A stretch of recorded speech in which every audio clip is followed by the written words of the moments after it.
está deixando e vai deixar ainda muitos ensinamentos para todo mundo.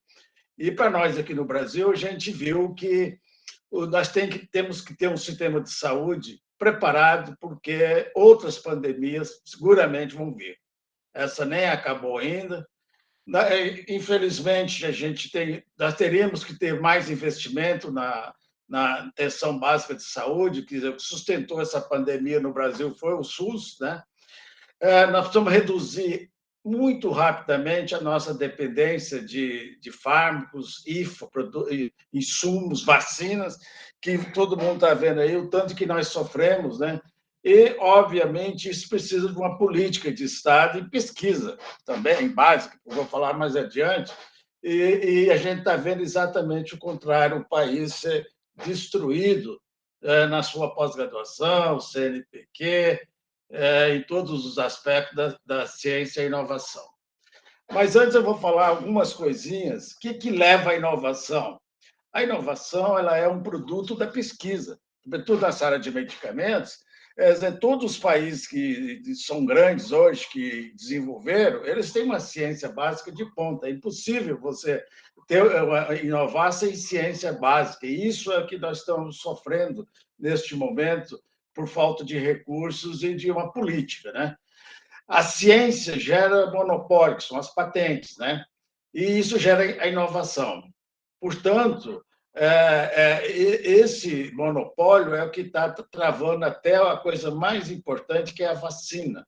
Os países desenvolvidos têm vacina para sobra, que dá para o mundo inteiro, mas eles estão retendo essas vacinas e os países pobres não estão recebendo, e por isso a pandemia não acaba. Então, em todo o mundo, o conhecimento científico, isso acho que todo mundo aí está ouvindo, sabe, é gerado na academia, nos institutos, mas a inovação era feita nas indústrias. Então, essa é uma coisa que o Brasil sofre muito, porque a interação universidade, instituto de pesquisa e as indústrias é muito pequena em todas as áreas, mas na área da saúde isso é realmente ainda pior. Dado que é desastroso para nós, é que o Brasil tem 210 milhões de habitantes, tem um sistema de saúde muito bom para o povo, porque apesar de não ser o melhor, mas é muito melhor que muitos países, mas isso gera um gasto crescente, muito preocupante na compra de medicamentos, insumos farmacêuticos, que chegou a 19 bilhões de reais em 2018. Se a gente pular para 2020 e 2021, isso aqui vai extrapolar, por causa dos gastos com a pandemia, para muito mais de 30 bilhões. Isso é muito dinheiro. E por que nós estamos mandando esse dinheiro para fora? Vocês veem aqui, ó, ao longo dos últimos anos, 20 anos, 30 anos, o déficit comercial na balança comercial de medicamentos e vacinas é altamente negativo para o Brasil. Em 2013, isso gerou 11 bilhões de dólares. Quer dizer, é uma porcentagem enorme das novas exportações. Nos anos subsequentes, não, parece que esse déficit caiu, mas, como eu mostrei anteriormente, é por causa do dólar, que agora está muito valorizado, então dá a impressão aqui, você transforma em dólar, mas a verdade é que está aumentando e vai aumentar muito essa pandemia. O que é mais assustador é essa informação aqui. Só 5% dos ingredientes farmacêuticos ativos, vacina, medicamentos, insumos, é produzido no Brasil. Isso é desastroso. Nós precisamos importar 95 desses produtos, especialmente da China, Índia e da Europa. Quer dizer, isso está mostrando que a China e a Índia eram países poucos anos atrás e mesmo nível de inovação do Brasil, e eles nos passaram muito fortes. Então, o que é outro dado importante? Há muitos anos, algumas décadas atrás, o Brasil chegou a produzir 50% desses ingredientes farmacêuticos ativos, ou seja, além de não ter que importar os medicamentos acabados, nós temos que importar todos esses sais para fazer genéricos similares, o que torna a nossa balança comercial muito deficiente, e a gente não tem emprego para os doutores aqui no Brasil, porque estão pagando lá fora, jogando esse dinheiro para fora do país para comprar coisas que algumas coisas a gente podia produzir aqui. Agora, A questão da inovação em todas as áreas ela é complicada, é muito difícil inovar, mas na área da farmacêutica e biotecnologia é a pior área. É a área que mais necessita de investimento em P&D, em pesquisa e desenvolvimento. É mais do que software, mais que automóvel, é mais que NASA, é mais do que produtos químicos. Então, vocês estão vendo nessa primeira, em cima, na primeira barra, nós temos um gasto nessa área de quase mais de 150 bilhões de dólares anual que as empresas investem em pesquisa e inovação.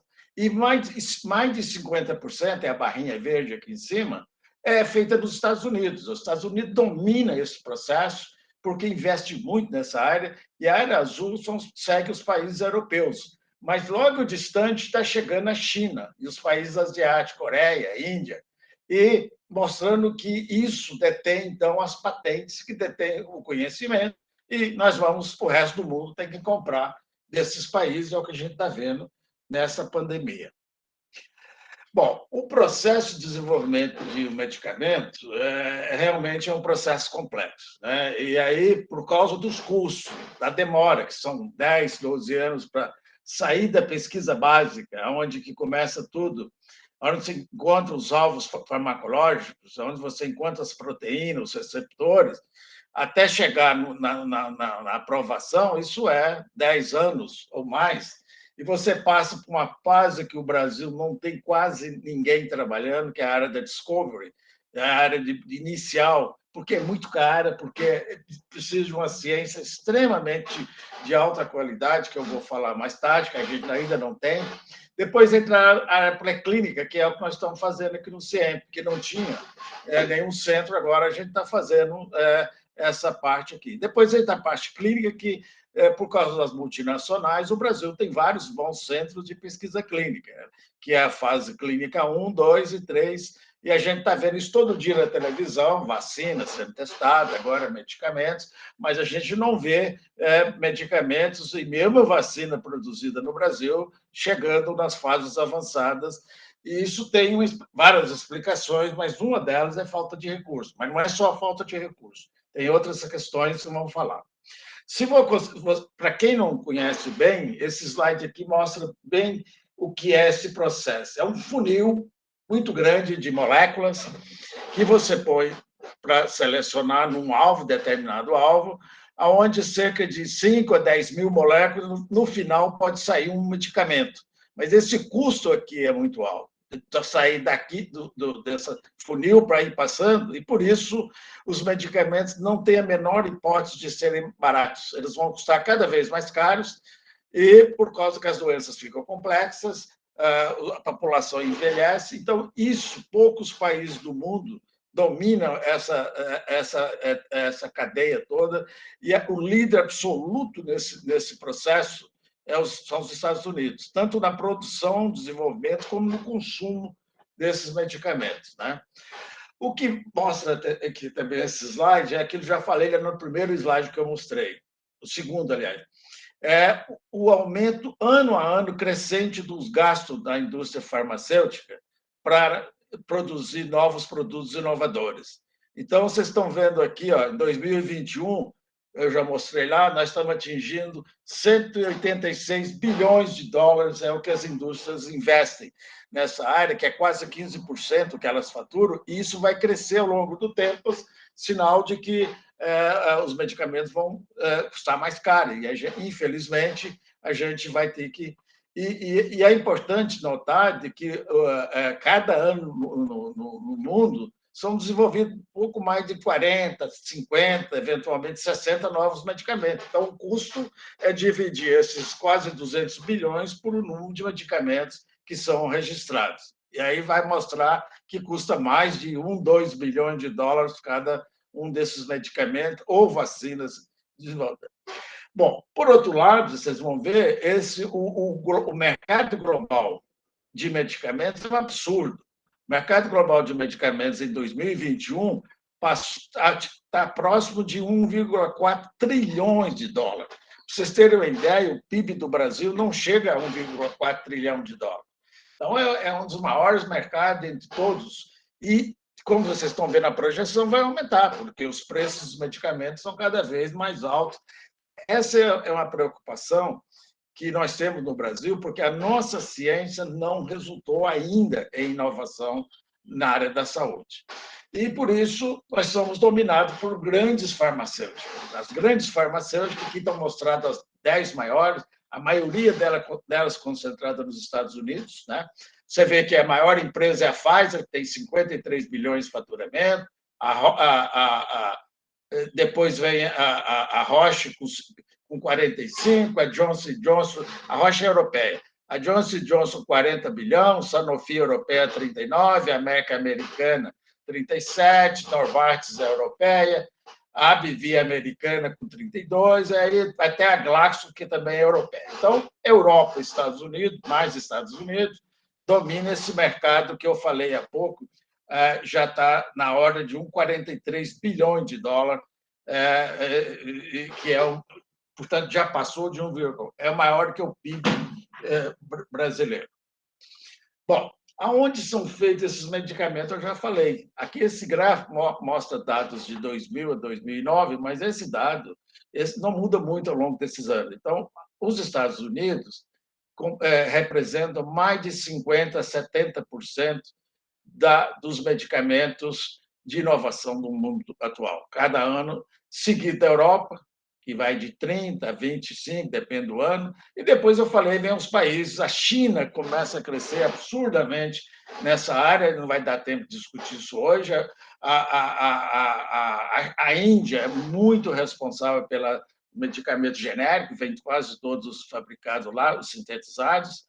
Então, Índia e China estão entrando nesse mercado e o Brasil ficando muito fora. Né? Agora, qual é o reflexo disso? É que os pacientes com doenças crônicas entram na justiça e o governo brasileiro tem que comprar remédios muito caros, às vezes remédio para doenças raras. Esse é um dado aqui de 2016, o governo brasileiro gastou, apenas com 10 medicamentos, 655 milhões de reais. São medicamentos para tratar doenças raras, por exemplo, distrofia muscular, mulipolissacaridose, doenças que atingem muito poucas pessoas, mas que eles entram na justiça e ganham. Por exemplo, esse medicamento aqui para tratar a hipercolesterolemia familiar custa 1,4 milhão por cada tratamento. E vocês vão ver que a situação vai complicando. Então, isso é impraticável em qualquer país do mundo, que não seja muito desenvolvido, e porque a gente tem que exportar commodities, agricultura, minérios, para comprar esses medicamentos. Né? E aqui vocês estão vendo, aqui, ó, esses são os produtos que mais, 10 produtos que mais vendem no mundo. Vocês podem ver aqui, ó, o anticorpo anti-TNF, que é usado muito para quem tem doenças inflamatórias, reumatismo, né, o MIRA e outros, né, vende quase 20 bilhões de dólares. Isso é um valor astronômico. Né? Esses agora os novos anticâncer da via de monoclonais também custa muito. Agora, eu destaquei aqui esse Heavy Limit, que é um imunomodulador, que é um análogo da talidomida. Você vê que curioso, talidomida é uma droga proscrita, mas a lenalidomida, que é esse composto aqui, ela foi desenvolvida, não é tóxica, não é teratogênica e é para tratar câncer linfóide. Vende, olha, 12 bilhões, então vocês estão vendo que às vezes você pode descobrir medicamento de um medicamento que já não está sendo usado mais. Né? Agora, aí vem o futuro. Né? O que é o futuro? Começa a vir aparecer os medicamentos de base mais molecular, genética. Né? Esse Spinraza é um medicamento para tratar, na verdade, acho que é um antissenso oligonucleotídeo, né? Ele foi aprovado em 2016 para tratar atrofia muscular espinhal, que eu vou falar mais tarde, é uma mutação que dá uma falta de consistência na musculatura, falta do neurônio, né? E esse medicamento aqui, ele foi desenvolvido, ele altera e custa, quando foi lançado, 750 mil dólares. Isso multiplicado por quase 6, daí 3 milhões e 500 um frasco. Então, é muito difícil a gente ter que lidar com isso, sobretudo num país pobre. Mas a coisa não para aí. Olha aqui o que é uma pesquisa transacional. Esse pesquisador aqui, Arthur Burgess, ele publicou em 2005, 2006, trabalho numa revista não muito alto impacto, Human Molecular Genetics, mostrando essa mutação neuromotor que inerva a medula, né? E aí ele desenvolveu um camundongo, publicou outro trabalho, a mesma revista, e ele conseguiu alterar essa mutação no camundongo, e esse camundongo melhorou, fez um tratamento genético por adenovírus, né? E ele, juntamente com esse investidor, Brian Caspar, eles criaram em 2015, foi em 2005, depois ele publicou em 2012, 2015 eles criaram a Vex, que é uma empresa de biotecnologia, né, para desenvolver exatamente tratamentos para essa doença. E eles, em 2018, vendeu essa empresa para a Novartis por exatamente 8,7 bilhões de dólares. Olha que loucura. Um pesquisador da universidade criou e a Novartis aprovou no FDA em 2019, portanto, olha, eles criaram a empresa em 2015, 2019, eles aprovaram o Zolgensma, que é um medicamento com adenovírus, portanto, genético, que faz a cura da doença. Ele entra, faz um tratamento, o adenovírus corrige a mutação, mas custa exatamente 2 bilhões e 125 milhões de dólares, ou seja, mais de 12 milhões de reais. Então, e como é que o Brasil vai fazer isso? Aí você pensa, não vai chegar aqui. Já chegou, já chegou. E agora, final de setembro, a Justiça obrigou o governo a comprar esse medicamento. Ele já está registrado na Anvisa, mas não está à disposição por causa do preço. Então, isso está mostrando que nós não vamos ter condição de, mesmo sem envelhecer, se por acaso alguém tem uma criança com essa doença, que é grave, que não vai sobreviver muito tempo, o único tratamento, e esse realmente cura a mutação. Bom, por que a gente não inova? A gente não tem ciência? A gente tem uma ciência. A gente tem a ciência que publica muito. Nós somos muito publicadores, vocês vão ver depois, aqui esses dados são de 2016. A CAPES era o maior patrimônio que o Brasil conseguiu criar, a pós-graduação brasileira, que hoje é um dos maiores programas de pós-graduação do mundo, né, mas está sendo destruída. Então, em 2016, olha só, nós tínhamos formando naquele ano 59 mil mestres, 20 mil doutores. Né? Nós publicamos nesse ano 50 mil artigos em revistas indexadas. Isso dava mais ou menos 2,7. Esse número aumenta, mas a porcentagem da publicação brasileira em relação ao mundo mantém 2,5, 2,6. E o Brasil continua lá pelo 14º, 13º, 15º no mercado mundial, o que é muito bom. Mas aí a qualidade desse trabalho, a gente vai ver depois, a qualidade não é, nós estamos distante de acompanhar os países do primeiro mundo, e aí tem várias razões. Mas o Brasil, essa ciência ajudou o Brasil. Nós criamos a Embrapa, que graças à Embrapa a gente exporta produtos agropecuários, paga essas contas lá fora, e que é graças ao papel da Embrapa.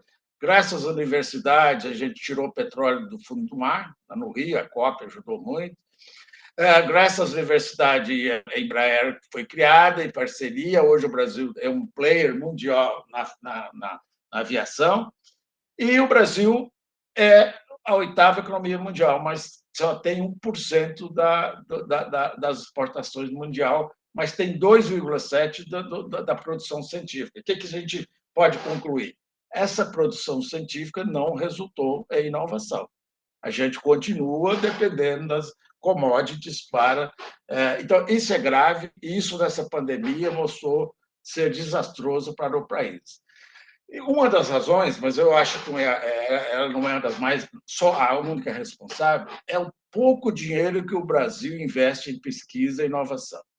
Enquanto, por exemplo, Israel chega a produzir mais de 4% do produto interno bruto em ciência e tecnologia, o Japão, mais de 3,6%, Finlândia, Áustria, mesmo os Estados Unidos, que coloca 2,7%, o Brasil nem está nessa lista aqui, porque ele atualmente está com menos de 0,5% de investimento relativo em pesquisa e inovação relativo ao produto interno bruto. Então, a gente está fora do mundo desenvolvido. A gente teve melhor nos anos 2010, 2012, 2013, 2008, mas agora estamos nesse desastre todo aí que a gente vai só caminhando para o fundo do buraco. E aí você vê, né, como cresceu a Coreia, tanto que a Coreia cresceu no investimento em pesquisa ao longo dos anos. A Coreia hoje é também um player mundial, inovação forte. A China cresceu muito, vocês vão ver depois, já passou muito de 2,5% de investimento. E o Brasil, no melhor momento aqui, tinha 1,2%, foi lá em 2012. Em 2013, 1,2% relativo ao PIB. Hoje deve estar menos de 0,5%. Bom, nossas universidades também são boas, muitas universidades. Então, os destaques da ciência brasileira são as 3 universidades paulistas. Né? Então, a USP tem 22% da produção brasileira, a Unesp tem 8% e a Unicamp tem 7%. Depois vem o Rio de Janeiro, muito boa, Federal do Rio Grande do Sul, Minas Gerais, a Unifesp, Paraná, a Embrapa e Santa Catarina. Isso era de 2018, já mudou. Santa Catarina, pelo menos eu sei, está aqui na posição no lugar do Paraná.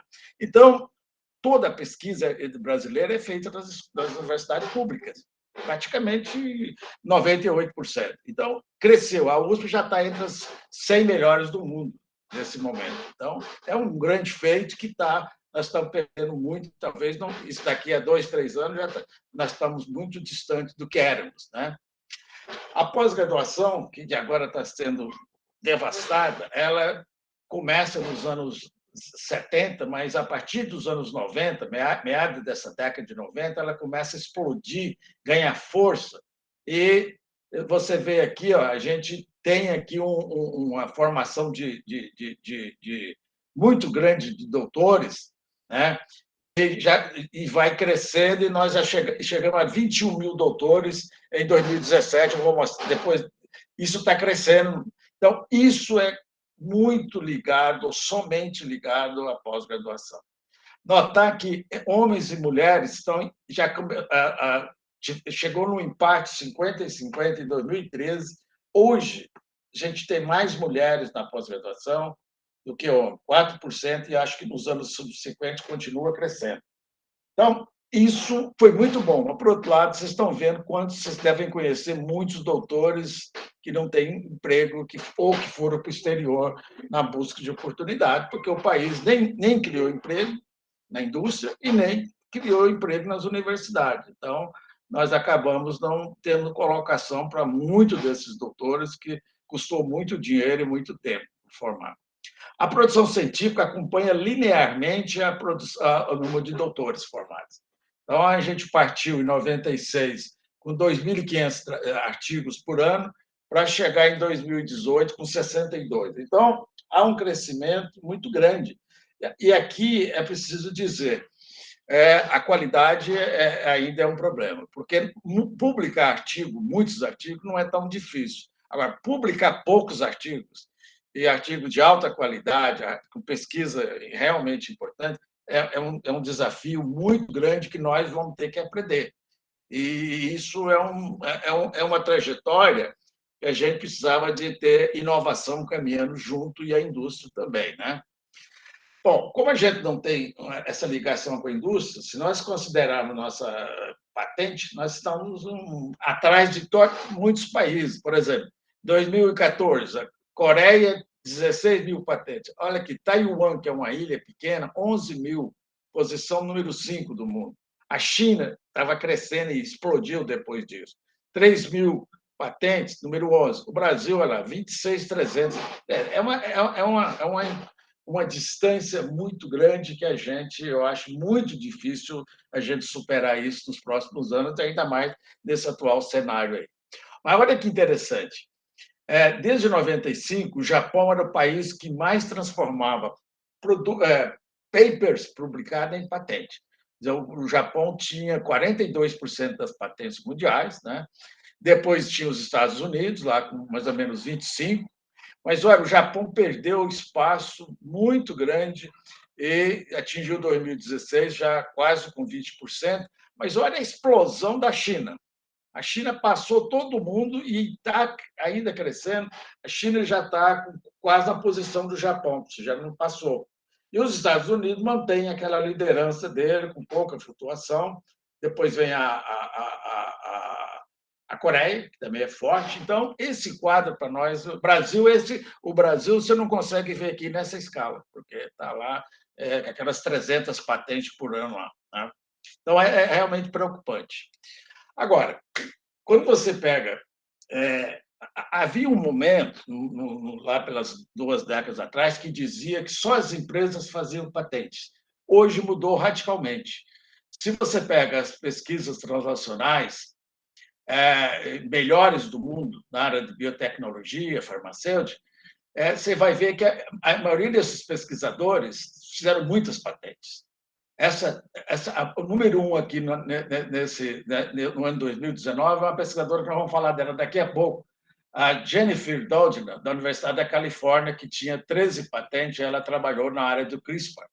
Né? E olha o fator de impacto dela, 124, é uma pesquisadora top. Né?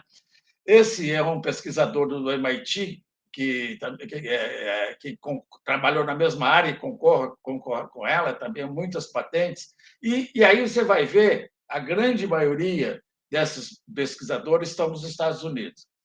E no ano seguinte, nós também em 2019, a Jennifer Doudna ganhou o Prêmio Nobel de Química, junto com a Emmanuelle Charpentier, que é uma francesa, era francesa, mas mora na Europa.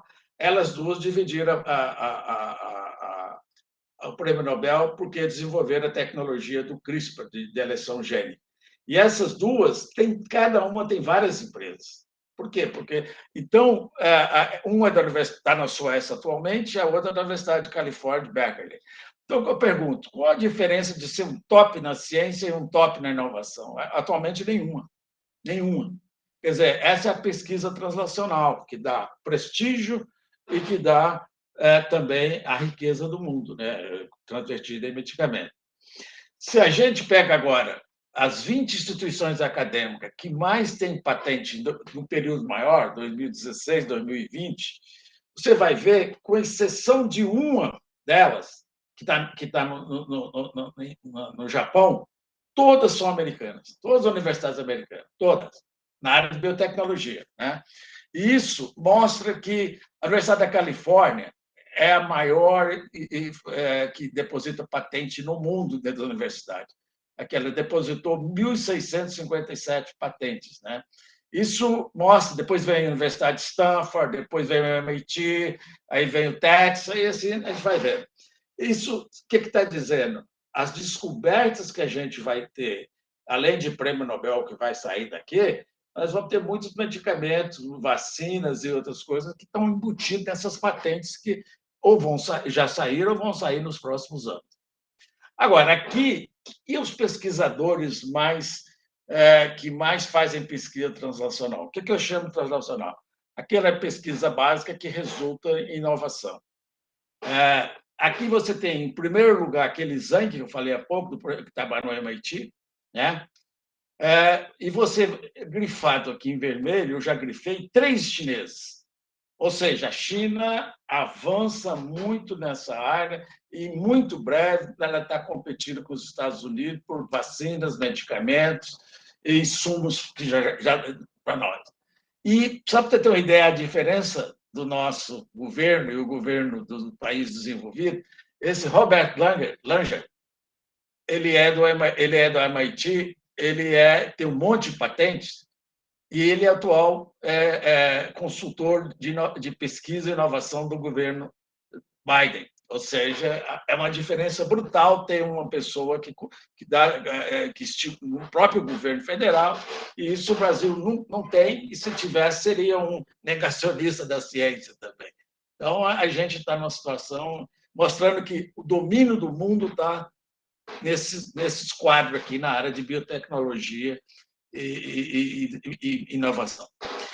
Bom, agora eu queria falar um pouco numa área que a gente tem uma grande diferencial, que a Clélia trabalha, talvez muita gente que está ouvindo também trabalha, que está sendo muito discutido agora, por causa das mudanças climáticas, que é a biodiversidade. A biodiversidade brasileira tem um diferencial enorme, e isso dá ao Brasil, se a gente não destruí-la, como estão acontecendo, uma condição muito interessante de a gente fazer uma ciência de alta qualidade na chamada bioeconomia, que vai desde a questão para a agricultura, medicamentos e muito mais que isso, né?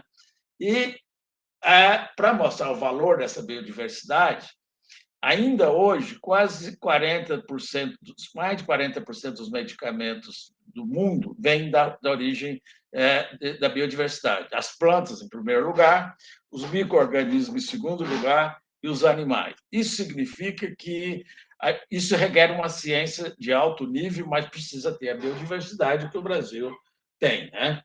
Agora, veja outro prêmio Nobel, 2021. Saiu o prêmio Nobel de Medicina e Fisiologia. O que eles fizeram? Trabalhando com produto da biodiversidade. Então, o David Julius e o Arden Patapoutian, esse é de origem do Líbano, dois jovens até, né? Sobretudo o Arden, eles desenvolveram pesquisa, produtos naturais e descobriram os receptores de potencial transitório a partir da pimenta e muitos outros produtos naturais. Mas eu queria chamar a atenção para ver por que eles foram para o Prêmio Nobel. Eu olhei no currículo deles, olha, o índice de impacto vocês não consideram, índice H, aliás, algo importante, porque olha, para um Prêmio Nobel é baixo, mas isso não é importante. O importante é onde que eles publicaram. Quase a metade dos 106 artigos do Arden e dos 170 artigos do David Julius estão em 4 revistas: Science, Nature, Cell, PNAS. Até parece que estavam competindo um com o outro já há muito tempo. Olha aqui. Science, um tinha 10, outro tem 8. Nature, um tem 30, outro 31. Cell, um tem 12, um tem 11. E o PNAS é que é um pouco. Então, isso não existe no Brasil. Realmente a gente não tem esse perfil, porque isso exige, além de muito dinheiro, equipes grandes e um treinamento que a gente ainda não tem. E, para trabalhar com biodiversidade, nós precisaríamos ter esse perfil de pessoas, claro que não é todo mundo, né? Mas algumas pessoas. O que o David Julius descobriu?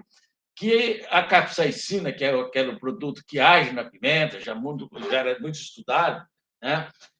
Que foi conhecida já desde 48, ela atua no receptor, através de um canal iônico que entra cálcio e sódio, que ele deu o nome, isso aqui foi a capa da Nature, quando ele publicou, é isso que dá o caráter ardente da pimenta, e o nosso organismo tem esse receptor, e ele chamou de receptor de potencial transitório. Então, isso depois veio uma mudança, está envolvido na dor e muitas doenças. Anos depois, esses dois e mais outros pesquisadores viram que o óleo de mostarda, o cinnamon, esse produto que é do coreano, aquela pasta verde de tempero, mentol, caliptol, capsaicina, muitos atuam em uma série de outros receptores de canal e de potencial transitório que estão envolvidos em muitas doenças, desde câncer até doença da pele. E, no momento, nós temos 28 receptores desses. A maioria deles tem aspecto como produto da natureza. Por coincidência, aqui nós estávamos trabalhando nessa área antes dessa área de capsaicina, mas não conhecíamos o receptor. E a gente publicou muito nessa área aqui na universidade. Em 2005, logo 5 anos depois que ele publicou aquele peito, nós fizemos uma revisão e mostramos uma quantidade enorme de produtos da biodiversidade brasileira e fora que são agonistas desses receptores e a importância dessa substância para a descoberta de medicamento. Em 2012, 14, aliás, saiu um livro só sobre esse receptor, e a gente foi convidado para fazer mais uma review, e que saiu no Handbook of Experimental Pharmacology, e que a gente fez aí sim ter muito mais substância. Depois fizemos uma outra revisão, que aí só sobre o TRPA1, que é aquele, e potencial analgésico. Ou seja, a gente chegou a trabalhar com eles, mas a gente não tinha as ferramentas, nem tampouco o treinamento que deu a eles essa projeção tão grande. E hoje tem muita indústria buscando novos medicamentos a partir desses receptores. Então, o Brasil tem esse diferencial, né? Nós temos uma maior biodiversidade do mundo, né? Mais de 50 mil espécies de planta, que é mais ou menos 20% do que existe no planeta, mais de 500 espécies de mamíferos, e aqui tem muitas toxinas de interesse, esses mamíferos, 3 mil espécies de peixes, importantes peixes aqui, além também de toxina, 1.500 espécies de pássaros, 500 espécies de anfíbios e milhões de insetos e micro-organismos. Isso é um mundo que está para ser explorado e que a gente precisa ter uma ciência muito forte e também bastante dinheiro e organização. Produto natural. Na medicina, eu já falei, mas hoje 1/3 das drogas mais vendidas, medicamentos, ou fitomedicina, fitoterápica, ou moléculas puras, vêm de fontes naturais. Eu vou citar algumas mais tarde também. Esses produtos naturais servem para fazer semissíntese. Por exemplo, todas as moléculas de hormônios, né, usadas na terapêutica, vêm de semissíntese de algumas saponinas isoladas do México, daquelas juntas lá. E eles também servem de protótipo. Então, sem dúvida nenhuma, ainda é muito importante os produtos naturais. Então, aqui, 1/3 das drogas mais vendidas vem de produtos naturais, especialmente nas áreas de antibiótico, anticâncer, isso é muito importante. E o que acontece? Aqui no Brasil, o único deles que a gente teve sucesso em participar da carreira, que tornou projeção mundial, foi o captopril, que o Sérgio Ferreira estudou na tese dele, isolada da jararaca, né? Que ele descobriu o veneno de jararaca. Então, muita gente pode não saber, mas as estatinas, a primeira estatina era derivada de fungo. Então, depois é que foi fazendo as outras estatinas, mas a primeira uma foi de fungo. O captopril, eu falei há pouco, veio do veneno de jararaca, descoberta, enalapril, né?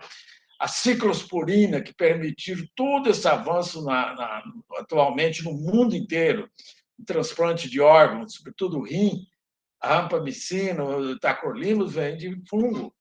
E os antitumorais, aí, Taxol, capotecinas, antifúngico, tem um monte. Então, não há dúvida que isso é um patrimônio importante. Agora, não é simples tirar da natureza e transformar isso em produtos, né?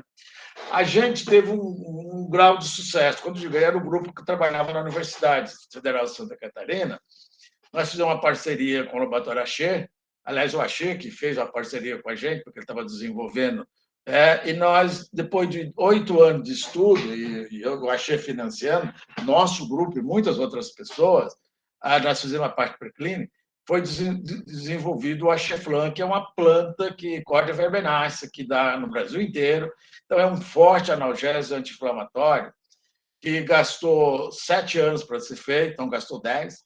E desde que foi lançado em 2005, aprovado na Anvisa, ele foi o mais prescrito, e atualmente ele é o mais prescrito na área de anti-inflamatório analgésico tópico, vende uma média de 30 milhões de reais, e desde o lançamento até 2018, ele vendeu 219 milhões de reais. Mas aí veio o IBAMA, veio a outra parte ruim da ideologia política e multou o Axê, multou um monte de gente, porque veio o acesso à biodiversidade e desmontou toda a indústria que estava interessada e a academia em desenvolver o produto. Ainda com a Axê, nesse mesmo programa, nós fizemos o primeiro caso de reposicionamento de um produto que já estava no mercado para tornar ele melhor. Então, a passiflorina era um produto vendido em garrafa, um extrato preto, Essa planta Passiflora incarnata não é brasileira, ela é plantada aqui na Europa, e foi feita, então, uma melhoria do extrato, tirou os alcaloides que eram tóxicos, tirou as impurezas, e foi feito um comprimido muito pequenininho, igual de azepam, e foi feito estudo clínico. Então, esse produto foi registrado em 2010, é o Citocalme, e que hoje tem várias formulações, várias apresentações, e é também um produto que teve um sucesso enorme, tem até hoje, e também vende igual a Cheflan, e em 2010, 2018, em 8 anos, vendeu 127 milhões de reais. E tudo é vendido em prescrição médica, na sua maioria. Agora, vem o lado desapontador, né? Nós publicamos, o Brasil, a área que ele mais publica é em produtos naturais, plantas, insetos, e tudo. Mas quando você vai ver, por exemplo, fitoterapia, né, que é uma área que nós devíamos estar fazendo, eu pego aqui as vendas do ICMS Health, e dos 20 mais vendidos num período aqui, 2014, 15, 16. Vamos pegar 2016. Esses 20 medicamentos venderam 1.766 bilhões de reais no Brasil em 2016. Mas quando a gente vai ver aqui, só 3 produtos são desenvolvidos aqui, foram pesquisas brasileiras. E 2 só são plantas brasileiras, o Acheflan e o catarinense, que é o melegrel. Por coincidência, todos os 3 foram estudados por nós. Então, quer dizer, isso é muito triste, né? Você vê que, além dos medicamentos acabados, nós estamos jogando dinheiro também importando produtos fitoterápicos dos países da Europa, sobretudo, né? Isso é realmente um problema. Quer dizer, as pesquisas, então, não geraram patente, não geraram esse valor. Isso é realmente muito preocupante. Agora, quanto tempo ainda tem aí para falar aí, Clécio? Tem um montão, professor, fique à vontade. Bom, agora eu vou falar um pouco da pandemia, né? Durante essa pandemia, nós fomos forçados, no CIEMP, a entrar na área de inovação para ajudar o país a caminhar para algum lugar. E, obviamente, a nossa especialidade era produto sintético. Então, nós fizemos uma parceria com uma empresa que é a Microbiológica, que é do Jaime Raab, do Rio, que é uma empresa química farmacêutica, com a Fiocruz, através do pesquisador Tiago Moreno, e o CIEMP. E nós fizemos um projeto que está sendo financiado pelo Ministério da Ciência e Tecnologia e pela Embrapi, para desenvolver uma nova geração de nucleosídeos. Nucleotídeos são moléculas já conhecidas para antivirais, muitas dessas moléculas, para o combate da pandemia. Esse projeto está completando 2 anos e a gente está muito feliz que a gente avançou muito mais do que a gente esperava. Resumindo tudo, nós fizemos uma síntese, mais ou menos 150 moléculas, né? E elas foram primeiro testadas in vitro. E nós comparamos, nosso padrão de referência eram as moléculas. Esse MK444, quando nós começamos a estudar, ele tinha esse nome, mas hoje é esse medicamento aqui que está sendo lançado agora, Molnupiravir, da Merck, esse que está sendo para combater o vírus da Covid. E nós mostramos que nós desenvolvemos alguns produtos mais potentes. A IC50 dele é 0,7 micromolar, e nós temos esse 905, por exemplo, 0,3.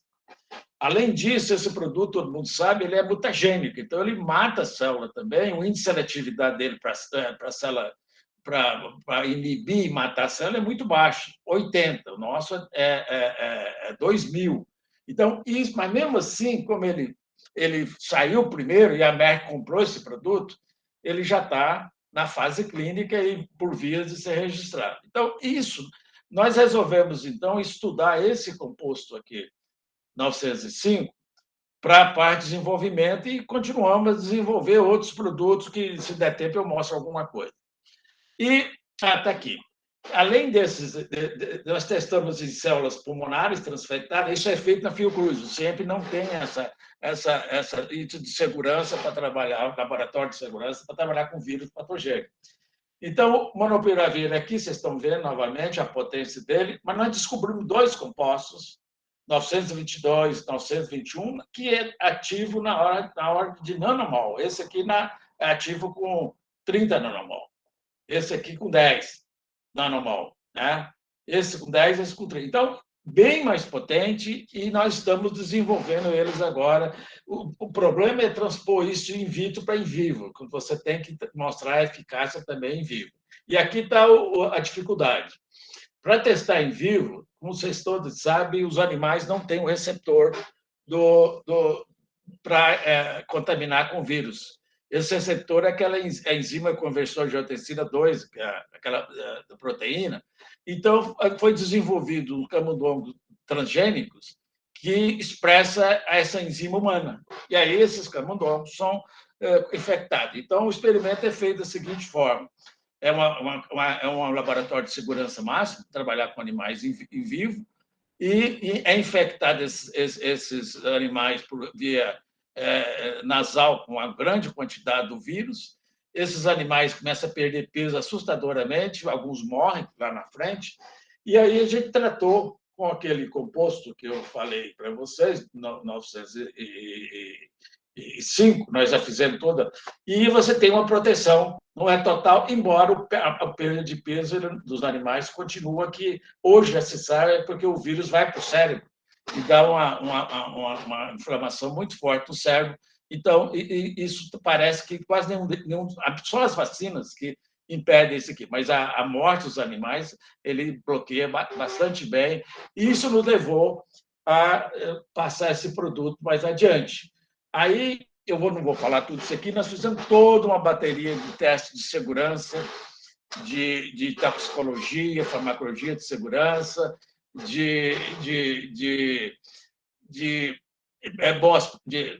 para testar esse produto para ele ir para a fase clínica 1. Eu não vou dizer aqui, interação com citocromo, mecanismo de ação. Aí foi feita uma série e ele foi passando. Conclusão, nós fizemos uma patente no início desse ano, já está patenteado, não ele, mas um conjunto grande de compostos patenteado, e nós estamos para começar a fase clínica. Mas aí vem o problema do Brasil. Você tem uma Anvisa pela frente, você não tem um FDA que ajuda, você tem uma burocracia muito grande, e você depende da importação de vários produtos para fazer síntese em escala. Então, esse é um projeto que a gente está tentando fazer com o Hospital do Coração, em São Paulo, e que está na Anvisa para aprovar, que é testar em pacientes. Mas aí vem a pandemia, deixou de ser forte. Então, hoje você não tem mais, e você tem vacina. Então, é muito complicado testar isso hoje em pacientes comparado com placebo. Então, nós estamos um desafio que nós vamos ter que enfrentar. Mas o problema está aqui. Para passar na fase 1, você tem que passar das gramas que nós usamos aqui, sei lá, nós usamos 500 gramas desse produto para fazer todos aqueles testes, para quilos. Então, o primeiro lote a ser feito desse produto precisa ter 10 quilos. E esse lote tem que estar com uma pureza maior que 99%. Isso não é trivial, o Brasil nunca fez isso. Então, a gente está nessa etapa agora. Depois, você tem que caracterizar isso muito bem, realizar um estudo de longa duração atrás do início da fase 1, porque você tem que mostrar, tem que fazer comprimido, tem que fazer tudo isso, e isso depois formular ele, né, o comprimido, e mandar. Então, uma indústria grande faz isso brincadeira, mas aqui no Brasil, chegar na fase 1 já é quase uma coisa a comemorar, né? Então, nós estamos nessa fase agora para cumprir essa etapa. Além desse projeto, vocês têm visto a televisão mais do que a gente gostaria, um monte de gente na televisão dizendo que está fazendo vacina, né? Então, você tem o grupo de Ribeirão Preto, que está fazendo a Versamune, você tem o grupo da Leila, na COP do Rio de Janeiro, que está fazendo outra vacina, você tem uma vacina da Fiocruz, da Minas Gerais, que também é um grupo do Gazinelli, vocês têm uma vacina que é da Fiocruz e outra que é do Instituto Coração. Essas vacinas estão sendo todas testadas no CIEMP. Então, nós já testamos 3, estamos finalizando a terceira e vamos começar a quarta e a quinta desse ano. Mas esse pessoal tem muita dificuldade, que é quem vai produzir, eles não conseguem para estudo clínico, até mesmo para pré-clínico, fabricar isso dentro das boas práticas de laboratório de fabricação, que nós estamos fazendo com o nosso composto. Então, provavelmente vai ser um desafio enorme, e acho que nós já estudamos a segurança, 2 delas, eu acho, estão na Anvisa, aguardando, como o nosso produto também está, a liberação para fazer a fase 1. E essas vacinas todas vai ter o mesmo problema do nosso produto, porque elas não podem ser comparadas com placebo. Elas têm que ser comparadas agora com reforço das vacinas já existentes. Então, esse é um desafio que vocês estão vendo. Por que o governo está financiando? Por causa que viu que, se a gente não tiver o mínimo de tecnologia aqui dentro, e aqui o centro é fundamental, porque para fazer isso lá fora ia custar muito tempo e muito dinheiro, e, neste momento, todos os laboratórios que trabalham estão comprometidos com grandes indústrias farmacêuticas para fazer de outras. Então, isso eu acho que é uma coisa importante. O Brasil ficou bastante capaz de fazer esse estudo de boas práticas de laboratório, e nós estamos fazendo. Foi um ano muito pesado para nós, porque ele tocou 2 projetos importantes na área de Covid, além dos nossos projetos, né? Então, para terminar, não quero ficar muito tempo, eu acho que chegou a hora da gente ter uma política de Estado, mas, pelo jeito, não vai ser neste momento, para ciência e inovação. Não é uma política de... Se a gente tivesse uma política de Estado, esse governo não teria acabado com os recursos da ciência e da inovação, com a CAPES, com o CNPq, porque isso era uma política já estabelecida. Mas, como ele é um projeto de cada governo, tem um projeto dele, o projeto atual é destruir tudo isso que estava aí funcionando. Então, precisamos ter startups. A gente não tem nenhuma startup de saúde que deu sucesso, né? Nós temos que trabalhar em pesquisa interdisciplinar, melhorar nossas publicações científicas, fazer a chamada ciência translacional. Esse é um desafio enorme, porque implica em mudar o sistema de pós-graduação, para não cobrar número de papers, para poder mudar a nossa... E, pelo jeito, não vai ser também nesse governo, né? Temos que aproximar os pesquisadores das empresas, do CIEMP, de outros, para poder, gente, juntos, ver se consegue avançar mais do que a fase 1 e adiante, né? Por exemplo, ter capital de risco. Aqui no Brasil você não tem investidor. Vai nos Estados Unidos, na Europa, você tem muitos investidores que apoiam inovação de universidade, de instituto, de jovens, né? Então, a gente está vendo que a inovação no saúde já não é mais do que uma necessidade, uma questão de segurança nacional. Quer dizer, a gente está caminhando para uma dependência absurda nessa área e aproximando os países africanos e alguns da América Latina com essa dependência e o sangramento dos nossos recursos e, por outro lado, gera o desemprego para pós-graduando. Então, isso é dramático. Então, acho que aqui a reflexão que a ciência brasileira, a CAPES, nós todos, temos que fazer, não podemos mais retardar essa mudança. Agora, é muito difícil fazer isso, porque tem que mudar todo o posicionamento, todo o treinamento da pós-graduação e mudar as avaliações e valorizar não o número de papers, mas qualidade e, sobretudo, valorizar a pesquisa em colaboração internacional.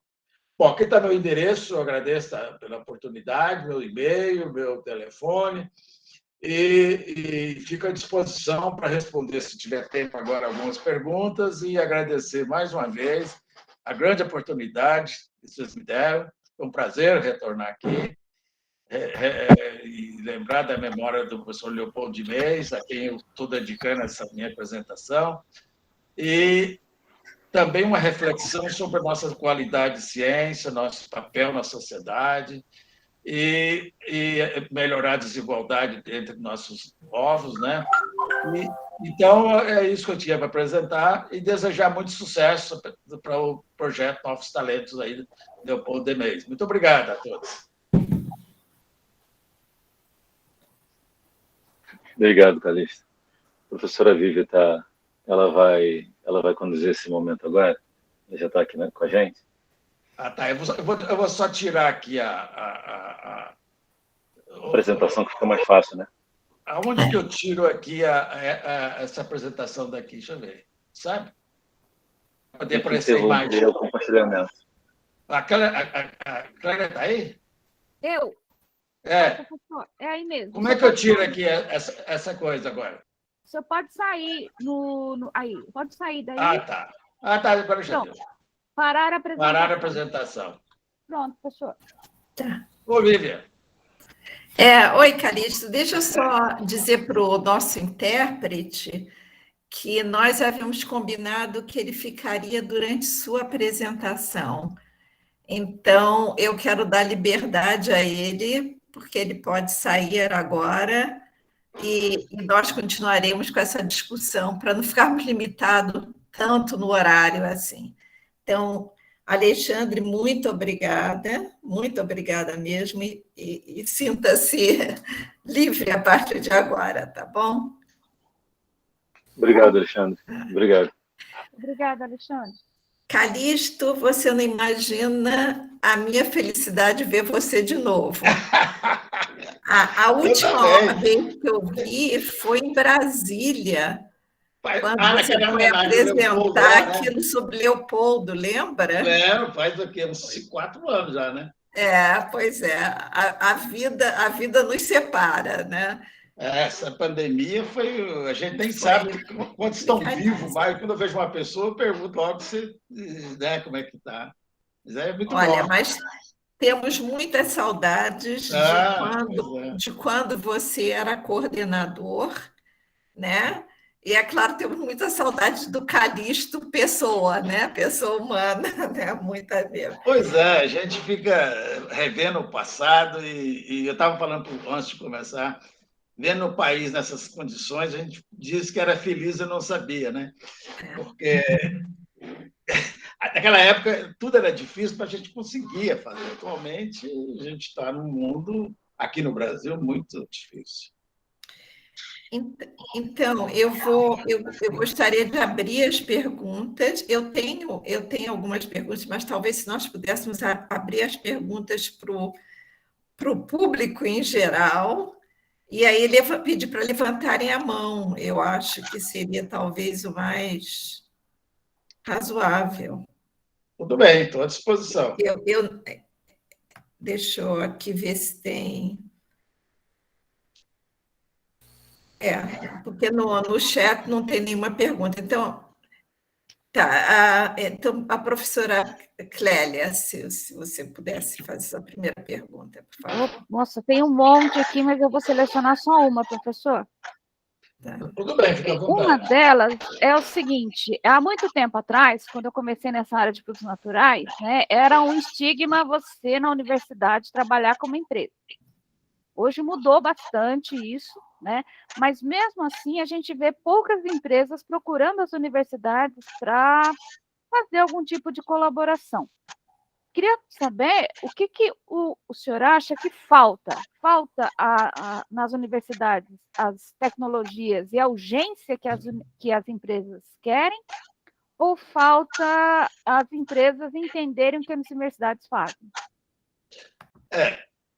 Você vê, o Brasil industrializou muito tarde e as nossas universidades chegaram muito tarde em relação até à própria América Latina, né? E aí a gente teve o problema da ditadura que foi, a gente ficou um grande tempo nessa discussão que durou algumas décadas de tornar a democracia, e isso foi um período difícil. Por outro lado, nós tínhamos uma necessidade de formar recursos humanos, o que justificava as pessoas a concentrar nos programas de pós-graduação, e é muito difícil, de fato, ter relação com parceria com a indústria junto com aluno de pós-graduação. Não é uma combinação fácil, a não ser pós-doc, né? Então, isso levou a esse distanciamento. E também o problema das eleições de reitores, de maneira. Cada universidade adotou uma política. A Unicamp, aí você vê, é a mais aberta dela nessa área. A USP é um horror ainda, né? A Unesp eu não sei, mas a USP é muito difícil. Bom, por outro lado, a gente mandou muita gente para o exterior, mas se eu não tive tempo, não ia mostrar. A China também mandou. Mas a China preparou um projeto de volta. A gente não preparou um projeto para os nossos doutores. E o que gerou? Gerou uma catástrofe agora, jogada a pá de cal agora com a CAPES aí nessa situação que está aí, né? Então, nós formamos muito doutor, mas um igual ao outro, como se fosse clone do orientador. A gente não trouxe para a pós-graduação nenhum empreendedor, nenhuma pessoa para formar alguns diferentes,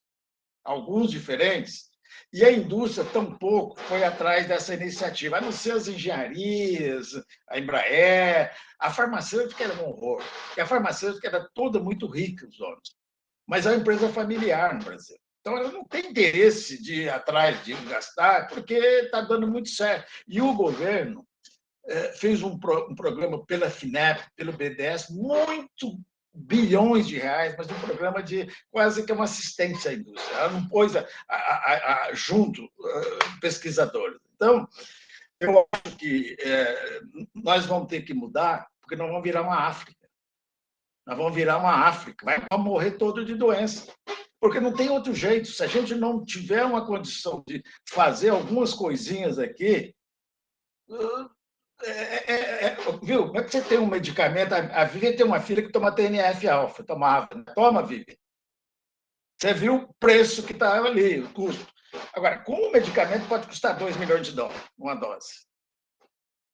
Então, esse mundo que nós estamos vivendo, nós vamos ser dominados pela China e pelos Estados Unidos, e um pouco da Europa. Então, as vacinas estão mostrando isso. Eles têm vacina que dá para vacinar 2, 3 vezes a população dele, mas eles não cedem para os outros. Né? Então, eu acho que a nossa biodiversidade, a nossa coisa, é um grande diferencial. Se esse governo não acabar com ela nesses próximos anos, nos daria a chance de uma competitividade. Mas aí precisa de outra coisa, tem que ter uma ciência melhor do que a nossa. Porque a CAPES, nós também fizemos isso, porque nós incentivamos muito a numerologia. E a numerologia está longe da inovação. Como eu mostrei ali, eu mostrei 2 prêmios Nobel de 2019 e 20. São pesquisadores como nós, mas que têm indústria, que têm tudo.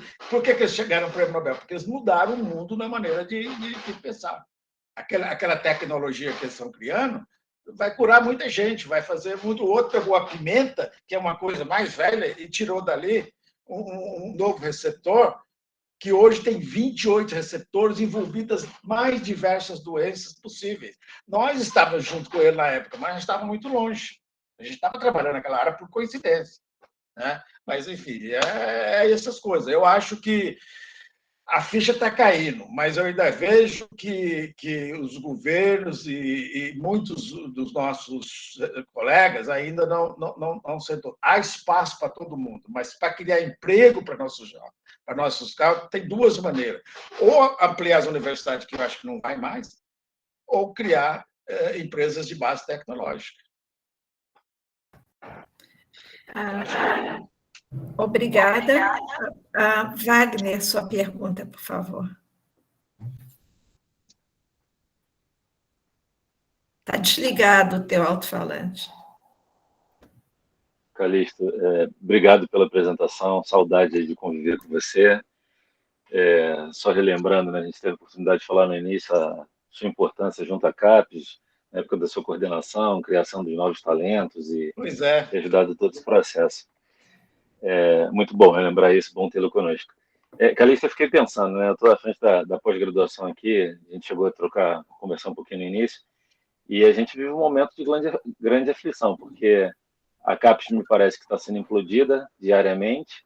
Sim. A gente criou uma expectativa nos nossos jovens que a gente não vai conseguir corresponder, porque não vai ter emprego para eles nesse momento. A gente gostaria, mas não vai. Se a gente incentiva deles irem para fora para retornar depois, pode ser que eles não retornem, pelo que você falou, que a gente não tem uma política de atração deles depois. E aí eu fico pensando nisso que você falou, eu me lembrei de uma coisa que eu via lá nos Estados Unidos na época do pós-doc, que era a coisa do capital de risco, e as empresas tinham o interesse de fazer aquele anel industrial em torno das universidades, que elas entendiam que ali estava o conhecimento de ponta e que era importante atrair. Então, não raramente alguém do meu laboratório saía e ia trabalhar na indústria e era muito bem sucedido, porque eles tinham essa coisa do capital de risco, de fundar pequenas empresas, mas sempre ali na coisa de ponta, né? Então, eu vi muito dessas coisas depois virarem produtos e empresas sendo comercializadas e sendo compradas por outras, coisas que eu até trabalho até hoje. E aí eu vejo assim, a gente não tem isso aqui no Brasil. A gente tem os parques tecnológicos em algumas universidades. Você acha que isso é uma saída? Talvez a gente aumentar o número de parques? A gente não pode ir tudo para esse lado. Isso também é o equilíbrio. Quer dizer, você tem que ter um equilíbrio e a vocação.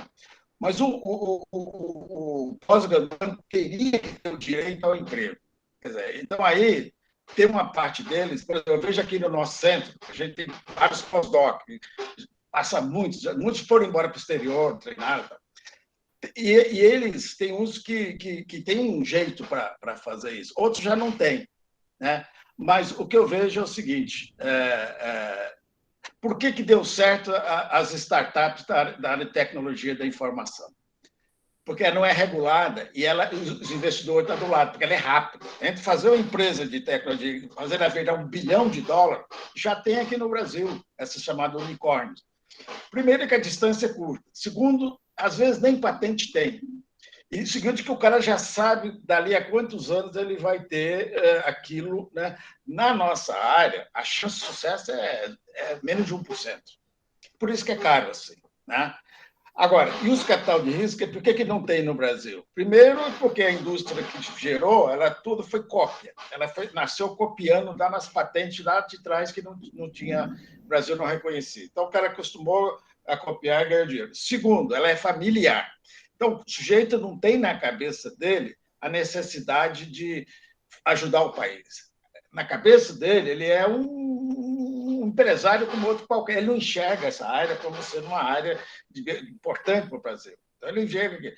Segundo, ele é capaz de pagar um almoço, um vinho de muitos mil-reais, mas não acha adequado te dar R$20 mil para você testar um produto no seu laboratório. Então, esse é um problema e que só vai dar certo o dia que a gente transformar os nossos estudantes, alguns deles, em empreendedores. Eles vão nascer do risco, como lá nos Estados Unidos. E o sujeito lá, aqui, eu tenho alguns investidores que às vezes aparecem aqui, eles querem recuperar o dinheiro em 2 anos. Não existe essa possibilidade na nossa área. Né? E outra coisa, lá nos Estados Unidos, eles sabem que eles têm que investir em 10 empresas para que uma dê certo, 9 vão dar errado. E outra coisa, o cara que deu errado deve ser o primeiro a ser apoiado de novo, porque ele já aprendeu no erro.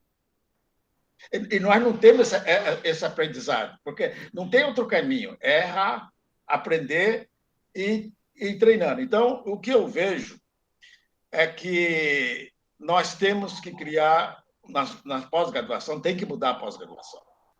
Pós-graduação tem que abrir para a sociedade, como está saindo, mesmo como o Leopoldo fazia para os novos talentos. Tem que abrir para ajudar a resolver problemas. A universidade precisa fazer isso, não tem outro jeito. Mas ajudar realmente, fortemente. Né? E cada uma pode atuar numa área. Pode ser nas ciências sociais, pode ser nas ciências humanas, pode ser na biotecnologia. Por que a agricultura está dando certo? Porque esse ranço não tem nas escolas de agronomia mais. A Embrapa acabou com isso.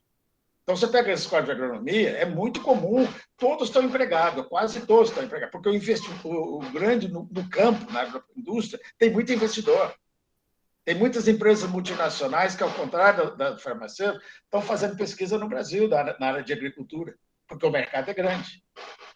Então, eu acho que as universidades precisam abrir, temos que mudar a pós-graduação, se é que vai dar tempo de mudar. Eu estou começando a achar que eles já vão colocar um pau de... Isso já é meio propósito, né? O que a pós-graduação tem que ter? Diversificar o conhecimento, deixar de aprofundar demais em áreas específicas, criar uma pessoa com um conhecimento mais geral dos problemas mundiais. Ou seja, cultura. O Leopoldo falava, é exatamente a ideia do Leopoldo. Mais cultura, pensar mais, publicar menos, trabalhar em grupo. Você pega uma grande dificuldade que a gente tem nos pós-doc que vem da universidade, eles não sabem trabalhar em grupo. Brigam toda hora, porque eles fizeram mestrado, doutorado, iniciação só, eles sozinhos na bancada. Quando eles têm que interagir, é uma briga muito forte e alguns têm que mandar embora, porque eles não conseguem. Segundo, não conseguem trabalhar sob ordem superior, assim, de ter um comando. Não sabem cumprir tempo, quando eles ficam eles entram em pânico quando chega de cumprir. Por exemplo, a gente faz um projeto para durar 3 meses e eles não foram treinados para trabalhar assim. Então, e a outra coisa, o nível cultural é baixo. Quando eu falo inovação, depende muito de cultura. Ter relacionamento, ler jornal, discutir finanças, discutir aspecto regulatório, aquela cara que tem uma visão global de um problema. E depende de uma coisa que nós não aprendemos muito, ter muita resiliência, ou seja, o fracasso é parte do processo. Se eu fracassei, não foi eu que fracassei, foi a minha empresa que fracassou, mas eu vou fazer outra. Uhum. Entendeu? E Entendi. outra coisa que é importante, o cara quer publicar na Nature e na Science, mas ele quer mais. Quando você foi lá em Harvard, você viu isso. O cara queria publicar na Science, mas era só o primeiro momento, porque o segundo é com aquele paper trazer o investidor para ele. Uhum. É isso aí. Tomara que a gente tenha tempo de mudar a pós-graduação. O desafio é muito grande, é isso que você falou. E aí gera uma agonia danada, que você tem a sensação que está sendo tudo um desafio cultural. Não haverá tempo. É um desafio cultural, porque o estudante tem que ser treinado para trabalhar fora do ambiente de conforto, que é a pós-graduação. Entendeu? E o professor também precisa... Por exemplo, quando o Leopoldo foi trabalhar em educação, ele sofreu muitas críticas, porque, ele não entende educação, não é a área dele, mas ele mudou. Quer dizer, ele mudou uma área contrária, isso é inovação. Uhum. Só que é inovação social, é outro tipo de inovação. E o pessoal da área não é por causa de curso de pós-graduação que a educação brasileira é ruim, porque tem pós-graduação na área de educação pra caramba. Uhum. Então, inovar é aquilo que o Leopoldo sempre fez, nunca desistiu, ele ia atrás, persistia, ia, corria, essa é a inovação. Quando eu penso hoje, eu poderia ser um inovador também, mas eu gastei muita energia com outras coisas também. Então, é isso. Obrigado, Calixto. Alguém mais alguma pergunta nesse momento, que senão também tenho uma. Não é uma pergunta, é mais uma declaração. Por exemplo, há muitos anos atrás, o Leopoldo também criou, dentro da nossa pós-graduação da bioquímica, uma área de gestão. E a ideia dele era trazer gestores para conhecer o trabalho da universidade. Eu acho que as pessoas não entenderam isso direito. Eles pensaram que essa parte de gestão... O que é essa parte de gestão? Não, o sonho do Leopoldo é trazer jovens possíveis futuros gestores, futuros investidores, para conhecer o que era feito dentro da universidade, né? E eu acho isso, eu me lembro, desde a época, claro, convivendo com o Leopoldo, ele fazia o máximo, mas eu me lembro que nessa época eu achei isso era fundamental, e na realidade ele trouxe algumas pessoas da FAPERJ, eles trouxeram algumas pessoas da FINEP na época, né? Que foi ótimo, porque a FINEP nos olhou com olhos muito diferentes. E eu acho que se a gente conseguir trazer pessoas jovens que no futuro serão gestores e investidores para conhecer melhor a nossa área, isso também é uma abordagem importante. Não só nós conhecermos a área deles, mas, no momento, eu não sei, o Wagner agora, na bioquímica, é o coordenador da pós-graduação. Mas, nos últimos anos, eu vi uma divisão, assim, uma quebra muito grande dessa área de gestão com gestores reais, quer dizer, com gestores que trabalham dentro dessas organizações, gestores que trabalham dentro da indústria, dentro do CNPq. E eu acho que a gente tem que voltar a investir nisso e juntar esses dois perfis funcionando ao mesmo tempo. Acho que a pós-graduação nossa está extremamente burocrática. Ele discute essa, eu acho que tem número, porque Leopoldo sempre achava que a pós-graduação tinha que ter uma liberdade muito grande, não precisava ter 530 mil créditos, 930. Eu vejo aqueles alunos cumprindo obrigações, e não é isso, não é, esse não é o perfil correto. Então, Calixto, da sua palestra, eu tenho 40 mil perguntas, mas uma coisa que eu acho fundamental é aproximar mais a gestão, a iniciativa privada da pesquisa básica, isso que eu quero dizer, porque enquanto houver essas duas vertentes, eles não se falarem, nós estamos perdidos. Não vai adiantar startups pequenininhas que morrem no momento que tentam dar algum salto. E a outra pergunta que eu queria fazer para você talvez nesse momento tão ruim, sem verba, sem isso, sem aquilo, mas será que nós não temos força para mudar algumas leis para... Eu acho essa lei da biodiversidade, que a gente não pode fazer nada. Será que a gente não tem força para começar a mexer nessa direção? Olha, você tocou num ponto mais importante, né? Hoje eu vejo, quando o Leopoldo, na época eu não entendia, né? O Leopoldo falava de pintura, dessas coisas. A inovação tem tudo a ver com isso.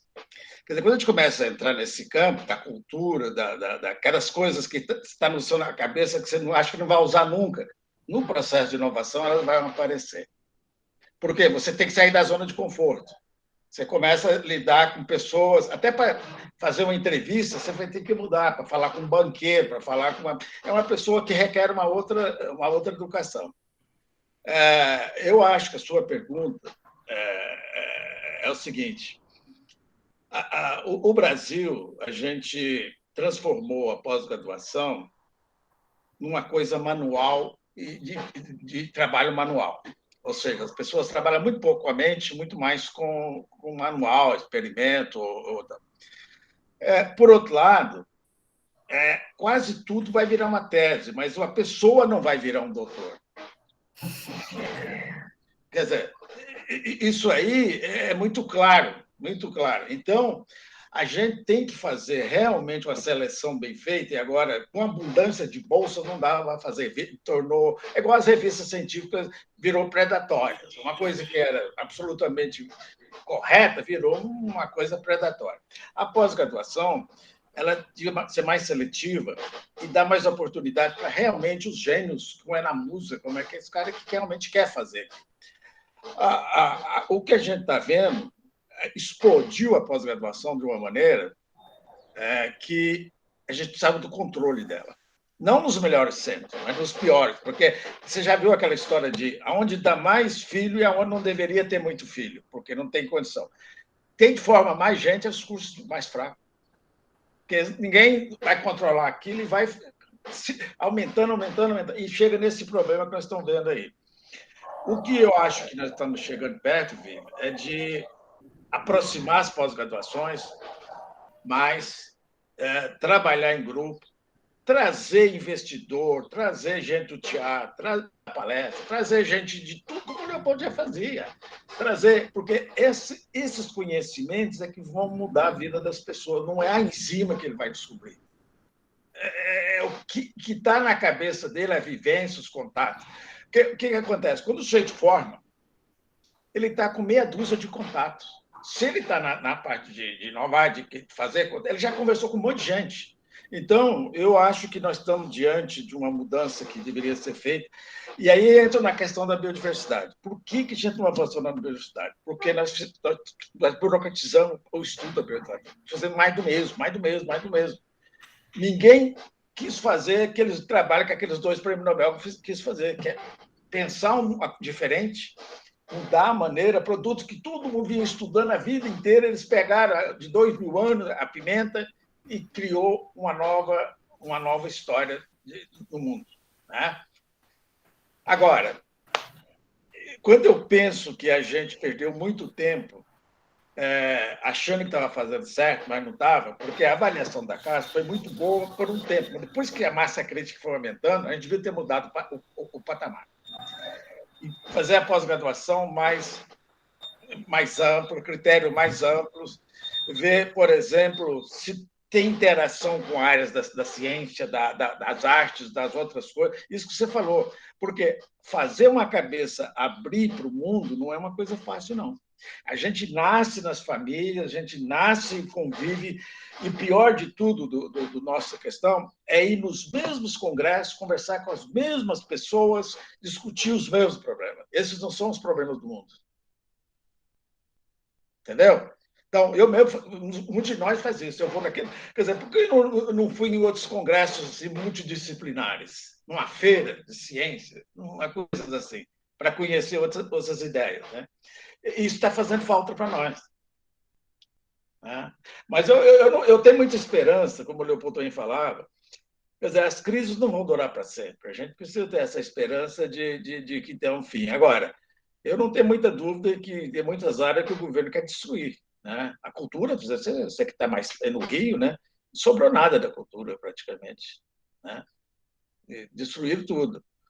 E agora, todo esse projeto da CAP, na minha opinião, é para dar espaço para as universidades particulares vender cursos de pós-graduação. Eu acho que vai ser por aí. Quer dizer, fazer o que fez na graduação, daqui a pouco você está com milhares de gente, e pior que as pessoas terminam a graduação, não conseguem emprego, elas vão para a pós-graduação não porque ela quer, porque ela não tem muito o que fazer.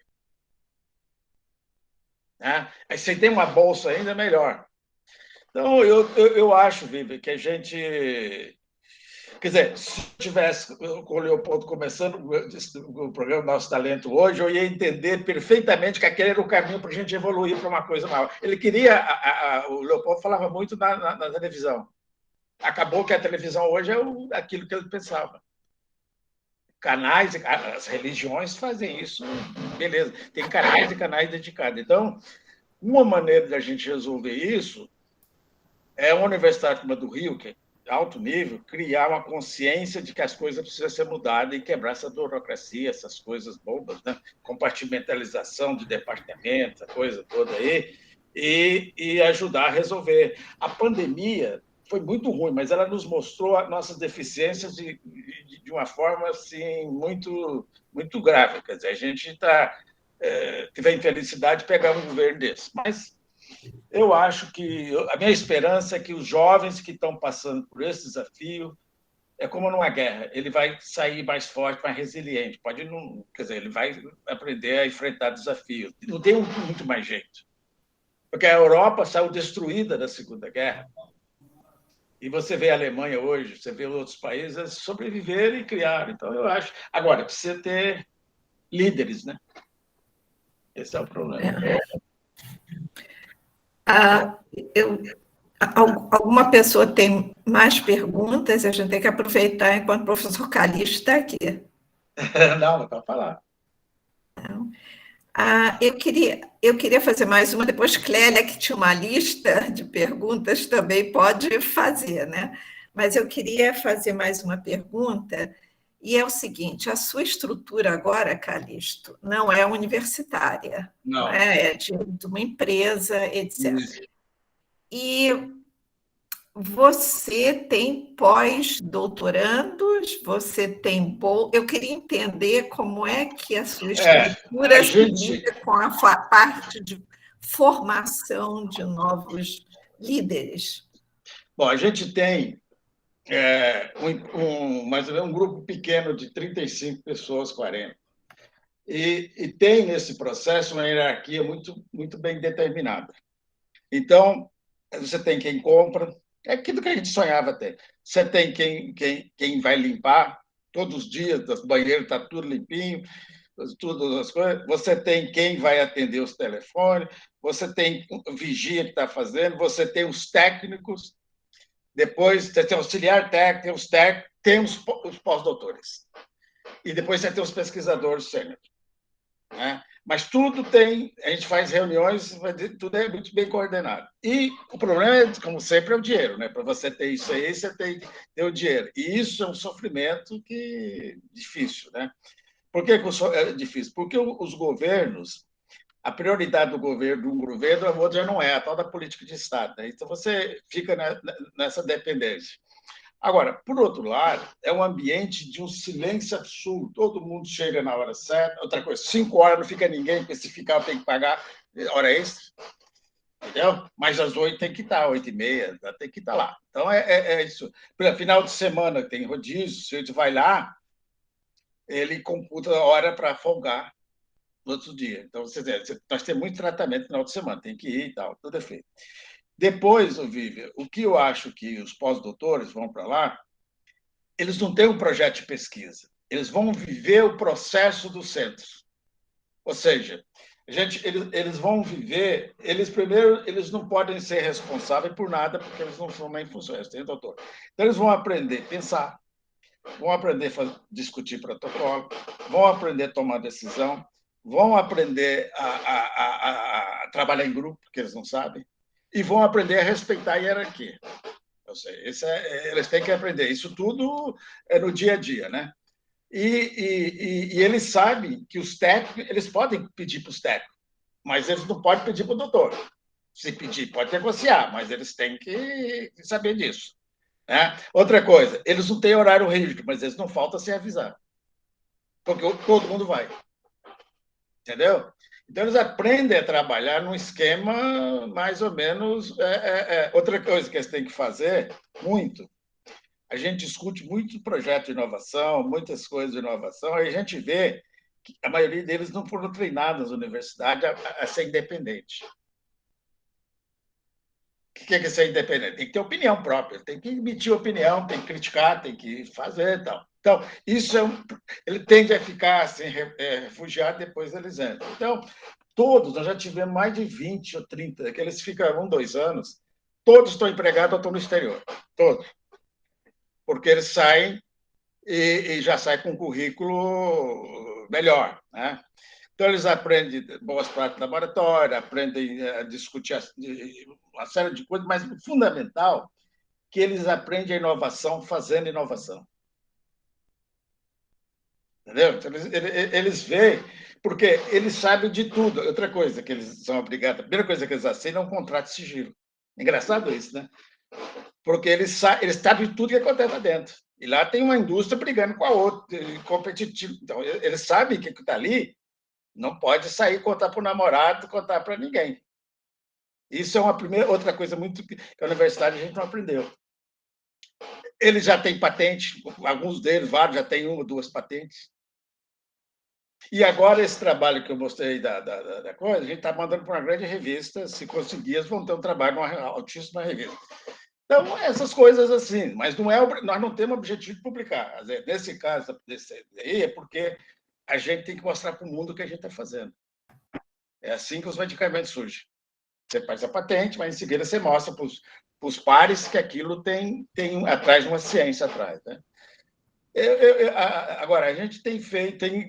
O nosso problema é não poder contratar os melhores, porque tem alguns extremamente capazes que a gente não deixa embora porque não consegue contratá-los para ficar. Né?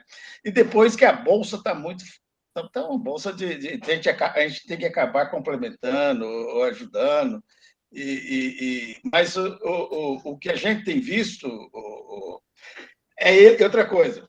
Eles passam por exemplo, o cara pode trabalhar desde uma técnica simples até biologia molecular, na mesma semana. Ele está rodando no laboratório, entendeu? Está rodando. E a outra coisa é aprender a escrever relatórios, escrever certo. Que na pós-graduação a pessoa escreve muito pouco, a não ser a tese. E no nosso caso aqui, todo dia tem relatório, todo dia tem alguém fazendo relatório, discutindo, tal. E eles sabem que os relatórios serão, o último que vai ler sou eu. Então, vai passar por várias mãos, eles vão ver os erros deles, mas ninguém. Então, a gente tem tido sucesso com os doutores, mas a gente nota, agora a gente faz uma seleção muito dura também. A gente faz entrevista, a gente discute e tal, e dá liberdade para ele de sair se não estiver adaptando também. Então, é mais ou menos por aí. Então, eles não têm projeto próprio de pesquisa. Eles entram, por exemplo, entrou o antiviral, que esse aí, eles entraram no antiviral. Entrou o antibiótico, eles vão entrar no... Entrou uma biologia molecular, eles vão entrar em biologia. Então, eles têm que virar no 7.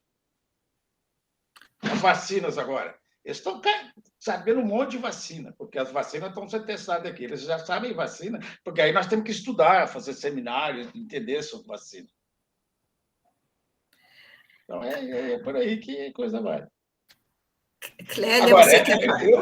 a vantagem é que eles têm tempo de ler, porque nós estimulando muito eles lerem e refletir sobre essas coisas. Né? E nós temos para cada pesquisador um técnico de nível superior. Outra coisa, Biotéria é uma seção independente. Quem está no Biotéria não comunica com os de cima, não tem por que comunicar. Biotéria só conversa comigo e para eles pedem os animais sobem, só isso. Então, a estrutura é muito interessante. A pessoa não vai... quer comprar um reagente, uma coisa, ela só preenche um pedido e alguém vai cuidar daquilo. Então, agora, o problema é que é muito caro, né? Para manter uma estrutura dessa. Clélia, você tinha outras perguntas? Você quer fazer uma pergunta? Porque eu tenho depois uma observação para o Calixto. Professor, a gente sabe, né, que, por exemplo, países como a China, mas principalmente a Índia, elas investem muito para que os seus pesquisadores, né, os cientistas, eles saiam, vão para as principais universidades e voltam, às vezes, né, ou ficam nesses países, e hoje eles são CEOs de várias, né, empresas tecnológicas. Isso. Mas isso requer, logicamente, um projeto a longo prazo, né? Que o governo... É o que a China fez, é o que a China fez. E, assim, a gente até um dia teve esperança, né? Quando falaram, né? Vamos fazer o Ciência Sem Fronteira de uma forma que levasse isso, né, para fora. Mas o nosso problema é exatamente isso. Troca governo, troca tudo, e a gente não tem um projeto em continuidade, né? E a gente vê que esse projeto, quando existe, né, ele dá certo. Quando a gente observa esses outros países, o quanto eles desenvolvem nessas áreas, né, professor? Então, assim, a gente está fadado ao fracasso se a gente não tiver um projeto realmente a longo prazo. Né? É muito triste isso. Não, e você vê, eu mostrei para vocês aquele pesquisador do MIT, que é o campeão das patentes de publicação, é assessor do Biden para ciência e inovação. Isso muda tudo. Isso muda tudo. Quando você tem dentro do governo lá uma pessoa pensando, ajudando os governos a pensar. Agora, o que você estava comentando, esse projeto, tudo na área de ciência e inovação precisa de 10 anos, no mínimo, tudo. Isso já não tem projeto aqui para nós que é menos de 10 anos. Assim, para você dominar uma coisa, para você criar um biotério, para você criar uma estrutura como o CIEM. O CIEM está ficando desde 2010, agora que está começando, quer dizer, mas aí também não tem segurança que a gente também depois acaba também. Né? Porque é exatamente isso. E porque construir é difícil, mas você consegue. Agora, manter é outra história. E para manter, tem que ter a chamada política de Estado. Toda vez que muda o governo, eu tenho que ir a Brasília explicar tudo de novo. Olha, papapá, é o cara, professor, mas agora a prioridade é outra. Aí desarma você, né? Outra coisa é ficar assim, quase... O Leopoldo fazia isso, né? Eu estou trazendo... Quando eu trago um ministro aqui, ou uma pessoa, ele acha uma delícia. Aí ele sai. Agora, em janeiro, eu estou trazendo de novo o pessoal do Ministério da Saúde. Mas é muito... Quando as pessoas realmente chegam e vê o que a gente tem, eles saem entusiasmados. Mas por carta, por telefone, você não consegue. Né? E é isso que falta no Brasil. Valorizar a pós-graduação. Quando a gente fez número de paper, número de estudantes, sem ter um projeto, isso foi o nosso maior engano, equívoco. E nós criamos o instrumento para matar nós próprios, que é o desemprego dos pós-graduandos.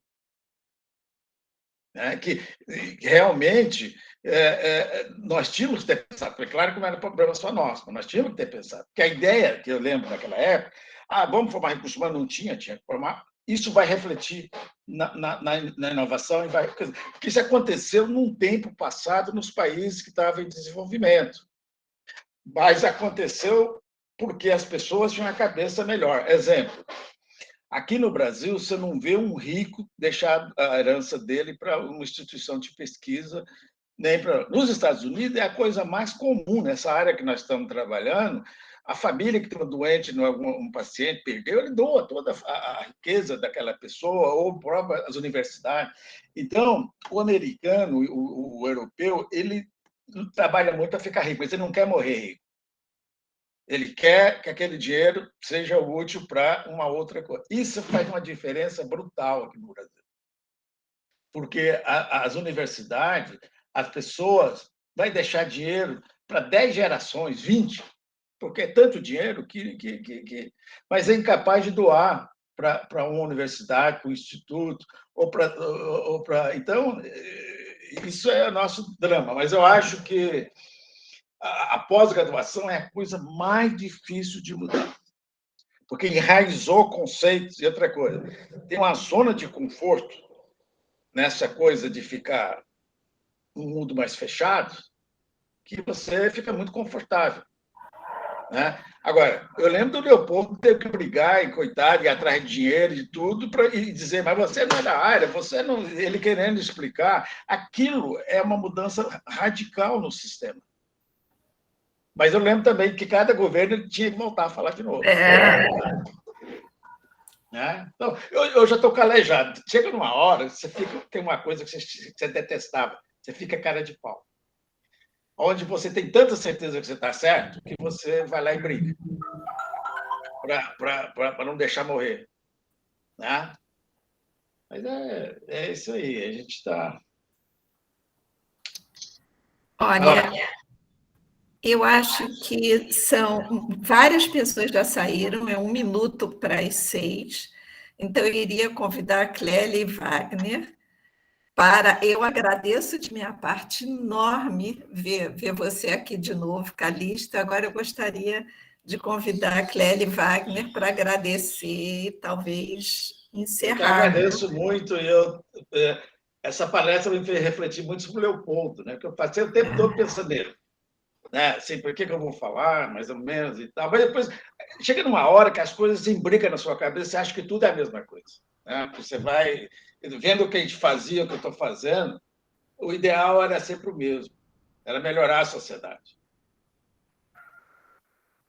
Olha, muito obrigada da minha parte, Calixto. Eu estou vendo aqui várias pessoas dizendo como foi boa a sua palestra, e realmente foi. Aqui é. Juliana está ali. E nós temos que ter você de novo. Obrigada. Pois é. Wagner quer falar? Posso falar? Bom, eu vou tentar falar. Professor, o senhor mudou a minha vida há 30 anos atrás, quando eu era estudante de pós-graduação. Eu dei aula para você. Lá na Universidade Federal da Paraíba, no Laboratório de Tecnologia Farmacêutica. Eu fui sua aluna numa disciplina e foi memorável. Então, assim, o senhor mudou a minha vida, a minha área de pesquisa, o senhor fez uma revolução nessa área de produtos naturais e, assim, eu estou assim, muito, muito, muito, muito feliz de estar aqui prestando essa homenagem, né? Porque o senhor participou da rede, teve uma excelente contribuição e acho que a gente tem muito a também agradecer ao senhor e ao Leopoldo. Muito obrigada, professor. Muito obrigada. Obrigado a você pelo convite e mostrar que nós estávamos certos. Esse Prêmio Nobel de 2021 veio coroar tudo que a gente estava fazendo lá atrás. Né? Quer dizer, a gente não é que a gente não tinha capacidade para fazer, mas a gente estava num caminho que tinha sentido. Né? Se não tivesse mudado esse caminho, se tivesse entendido, e hoje, mais que nunca, nós temos que aproveitar essa biodiversidade e não deixar de destruir. Né? Mas eu que agradeço muito a vocês. Calixto, vocês conseguem me ouvir? Wagner? Vocês estão me ouvindo? Sim, Wagner, sim. Meu sinal ficou ruim aqui no Você está sem laboratório. imagem, mas eu estou vendo sua fotografia. Meu sinal está ruim aqui no laboratório. Calixto, eu queria te agradecer uma vez mais, um prazer revê-la. Aprendi mais uma vez um monte com você e vou levar o... Opa, falhou. O sinal caiu. para a gente repensar o curso. A gente está fazendo exatamente isso nesse momento. Obrigado. Está falhando, agora eu não vi. Wagner, você pode repetir o finalzinho, por favor? O Wagner acho que caiu. Não, eu falei que eu vou levar algumas dessas reflexões hoje sobre a pós-graduação para a gente discutir no nosso curso, que eu acho que são realmente relevantes. Assim, agradeço enormemente a sua fala. Aprendi muito se você hoje. quer um Obrigado. conselho, abre para a sociedade o curso de pós-graduação. Chama as pessoas todas que podem dar uma ideia, uma contribuição, e que vai mudar a cabeça de um cara. Se um palestrante for lá mudar, um jovem mudar um pouco, já é um grande ganho. Então, eu acho que abre para a sociedade. O que a Miriam falou? De repente, um gestor, uma pessoa que tem uma experiência de vida, né, numa área, e realmente ajuda muito, porque a gente está tão perdido nesse momento, não só aqui, mas no mundo todo, né, com os jovens, né, porque realmente está um problema.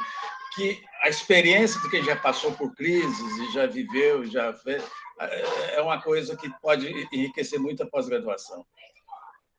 E outra coisa é torcer para que esse momento difícil passe logo, a gente tem um outro comando aí logo. E outra coisa que também hoje, formar políticos é uma grande... Gestores políticos. Hoje até que nós não temos... Como é que você quer mudar o Congresso? O Congresso somos nós mesmos.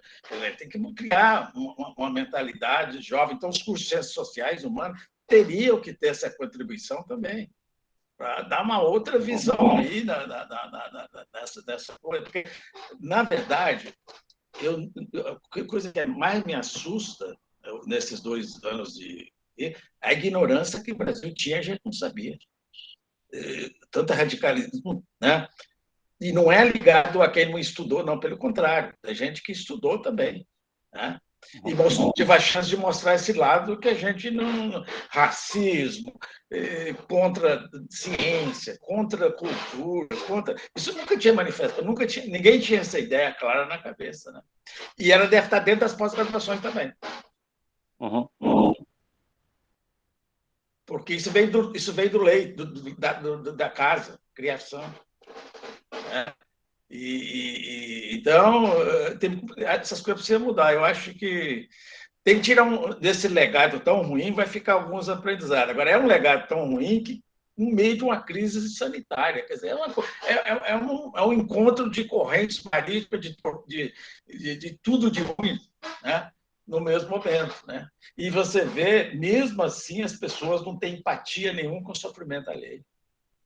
Isso eu não imaginava que o Brasil tinha isso, não. Então, mas muito obrigado, gente. Eu espero que vocês tenham muito sucesso aí no programa. E a gente não pode desanimar. Essa é a coisa que eu mais falo hoje. Tem que tocar, porque se a gente desanimar, não tem futuro. Né? Então, é isso aí. Obrigada, Calixto. Entrou o João Barros dentro ali. Quer fazer uma pergunta? Não, Calixto, só te desejar aqui muita saúde, te dar um abraço. Obrigado. Provavelmente não deve estar reconhecendo minha face, mudei muito. Mas eu não estou conhecendo de jeito nenhum, agora que está caindo a ficha. Da UFPA, aqui do Pará. Pois é, lembro. Mas sim, agora sim. você mudou mesmo. Pois é. Mudei muito. Vamos lutar pela nossa biodiversidade, pelas coisas, pelo nosso país. E não há nada, porque eu acho que a educação, mais do que nunca, e o emprego são as coisas mais que a gente precisa preocupar mesmo. A gente tem que dar oportunidade. Porque na nossa época, lá atrás, bem ou mal, as pessoas formavam e tinham possibilidade do emprego, tinha um concurso. Hoje você tem um concurso aqui, eu tinha 70 candidatos com uma vaga. Não tem nem quem quer participar de uma banca dessa. Né? Então, muito bom, gente. Então, prazer enorme, sucesso. Um abraço a todo mundo. E o Paulinho, tá aí com vocês ainda? Quem? Paulinho. Tá. Paulo Roberto, claro que Paulinho jamais nos largaria. Ele que cuida de toda a infra.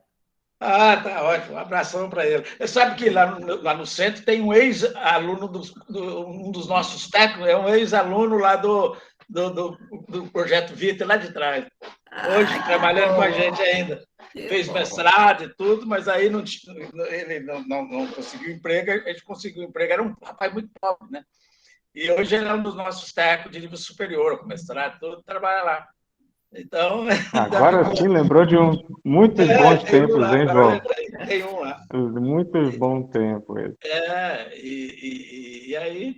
Mas eu acho que a gente tem que somar forças e dar a volta por cima. Mas ser coordenador da pós-graduação é um desafio enorme, né, nesse momento.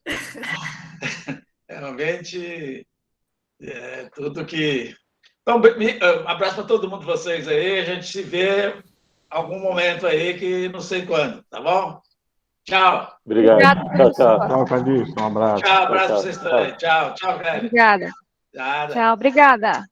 Obrigada, pessoal. Então, foi um prazer revê-los. Até a próxima. Obrigada. Tchau, gente. Um abraço. Tchau, Wagner. Tchau, Clélia. Obrigado. Tchau. Até a próxima. Tchau.